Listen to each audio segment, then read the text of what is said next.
চট্টগ্রামের গ্যাস সিলিন্ডারের একটি গুদামে আগুন লাগার ঘটনা ঘটেছে।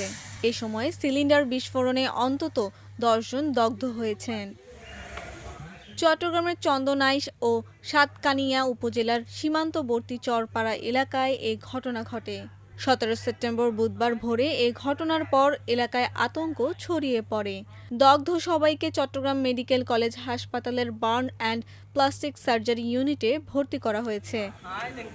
চট্টগ্রাম মেডিকেল কলেজ হাসপাতাল পুলিশ ফাঁড়ি উপপরিদর্শক মোহাম্মদ আলাউদ্দিন বলেন, আহত ব্যক্তিদের মধ্যে ৩ থেকে ৪ জনের অবস্থা গুরুতর। তিনি বলেন, আহত শ্রমিকদের দেওয়া তথ্য অনুযায়ী এক শ্রমিকের জ্বলন্ত সিগারেট থেকে আগুনের সূত্রপাত। এই সময় গুদামে সিলিন্ডার বিস্ফোরণের ঘটনা ঘটে।